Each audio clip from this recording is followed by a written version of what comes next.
نها ورزی چاندنا برنجیه لی سنور قضای بەردەڕەژی ساڵانە نزیکی 2500 دونمên erdî برنج lê dihête çandin. Ev cûtiyara jî dibêjin tanha di asê pêdivî da hikûmetê alîkariya wan nekiriye.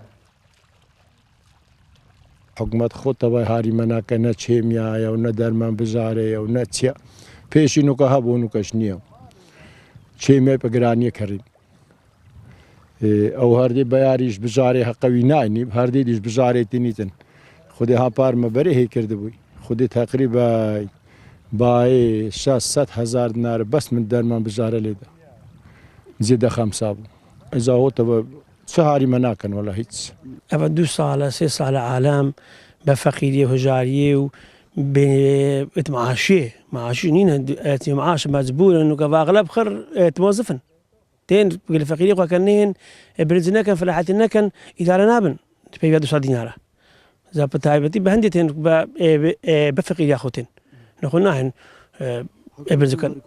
خودی حکومەت چاوکارێمە ناکە یا بەنسبەت فەلاحی بەها بەنسبەت فەلاحی بە چاوکارێمە ناکە حکومەت خودی محاسکەی خش بۆ فەلاح بێتەکردن تشت دابین کرد تشت فەلاحەت دابین کرد ئەنۆکە دێ دۆری خوا دێکەن 10-15 ڕۆژەکە دۆری خۆ ببن پشتی هنگی دێ هێنەت ناودا هەمە ڕۆژی تبی بێنەت ناودا مدەگیری پێ بچیت دێ هێتە شتلا تبی برنجی شتلکەن بەرەولای بزەحمەتە بەرەولای بزەحمەتە پشتی هنگی تبی کەیمای پاوژینی کەیمەش حکومەت هاریە فەلاحی ناکات Rêveberiya çandina berdەڕەش بۆ کوردسات نیوز dibêje wek salên berê ew nikarin alîkariyê pêşkêşî cûtiyaran bikin ji ber qeyîrana darayî. Amara berdestîma teqrîben nêzîkî 2500 dönem zevî tête çandin salana bû berebûmî birincî. Hetman pêşîsta yanî harîkariyek baş man dikir bo cûtiyaran belan piştî û qeyran darayî teman kêmtir bû. Ev cûtiyara dibêjin